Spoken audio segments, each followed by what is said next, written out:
Assalamualaikum dan selamat pagi semua. Apa khabar hari ini? Sihat?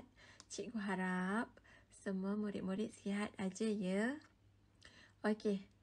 Cikgu ialah Cikgu Nurul Iza.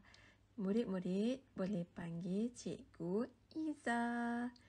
Hari ini cikgu akan terangkan berkaitan peraturan di tandas. Okey, jom kita pelajari apa peraturan-peraturan di tandas. Okey? Jom.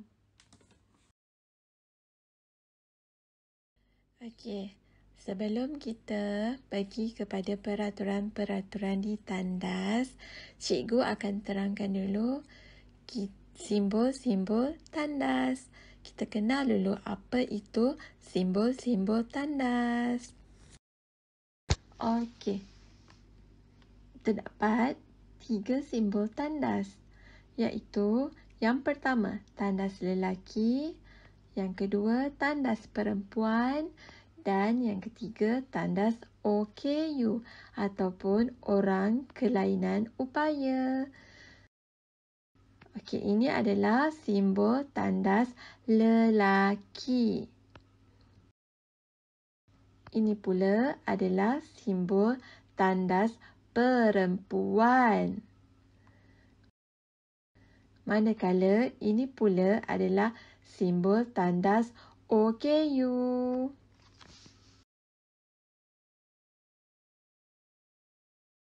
Sekarang kita sambung lagi kepada jenis tandas. Okey, terdapat 3 jenis tandas, iaitu tandas duduk, tandas cangkung dan tandas OKU. Gambar ini merupakan gambar tandas duduk. Ini pula tandas cangkung. Manakala ini pula adalah tandas OKU. Jadi, kamu boleh pilih mana-mana tandas yang kamu selesa. Okey, slide ini pula merupakan peraturan di tandas. Sebelum murid-murid pergi ke tandas, murid-murid perlu mengangkat tangan dan meminta izin untuk ke tandas. Contohnya seperti dalam gambar tu. Angkat tangan. Cuba murid-murid angkat tangan sekarang. Okey. Cakap, cikgu, saya mau ke tandas. Ataupun cikgu, izinkan saya ke tandas. Seterusnya, yang pertama, tekan suis lampu. Okay, sebelum masuk tandas tu, kamu perlu buka dulu suis lampu. Okey, peraturan yang kedua, tutup pintu. Selepas kamu masuk tandas, kamu perlu tutup pintu itu. Jangan biarkan ia terbuka, okey? Okey, seterusnya nombor 3, tanggalkan seluar ataupun kalau murid perempuan tanggalkan kain ataupun selak kain tu ke atas. Okey, dan yang keempat, tarik seluar dalam ke bawah. Okey, ini kalau kita ni gambar ni menunjukkan tandas duduk. Okey, tarik seluar dalam ke bawah.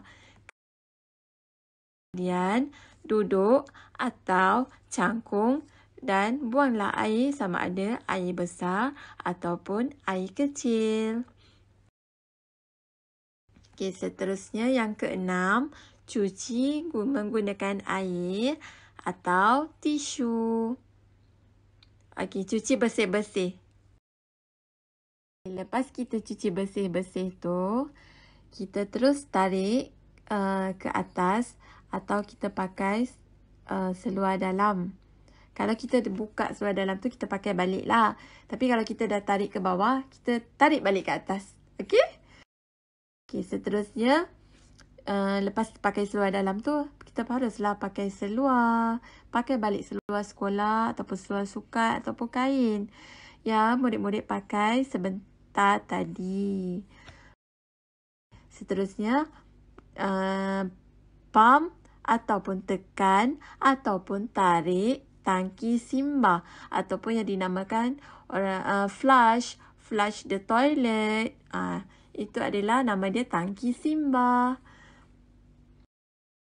Okey, seterusnya, lepas kita dah selesai cuci tangan menggunakan sabun dan air. Cuci bersih-bersih, okey? Okey, cikgu nak tanya. Kenapa kita kena cuci tangan bersih-bersih? Sebabnya supaya kotoran ataupun kuman tidak dapat hinggap di tangan kita. Kita perlu cuci dengan bersih menggunakan air secukupnya. Ataupun kalau tidak ada air, waktu itu perlu menggunakan hand sanitizer. Hand sanitizer tu perlu ada di dalam kelas. Okey? Okey, seterusnya kita tutup balik pintu lepas keluar tandas dan tekan ataupun tutup suis lampu. Itu balik kalau kita buka tadi, kita tutup baliklah.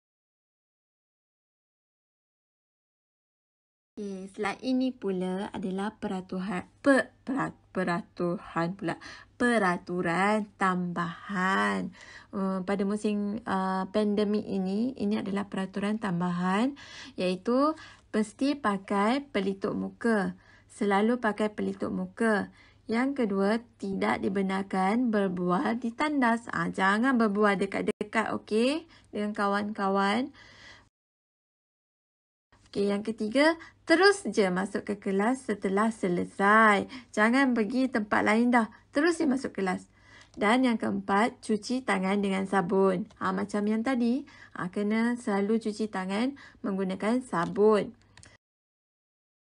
Dan yang kelima, jaga jarak. Kalau ada kawan juga di tandas, jaga jarak sebanyak 1 meter.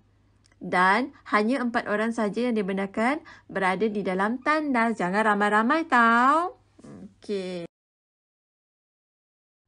Dengan berakhirnya slide itu tadi, maka berakhirlah cikgu punya slot hari ini. Jadi, ingat ya peraturan-peraturan yang perlu kamu patuhi apabila berada di tandas. Okey, kalau kamu masih lagi tidak dapat mengikuti peraturan tersebut, minta bantuan daripada cikgu ataupun kakak-kakak PPM. Okey. Ada apa-apa masalah ataupun persoalan boleh je ditanyakan kepada cikgu. Okey, sekian saja untuk hari ini. Terima kasih.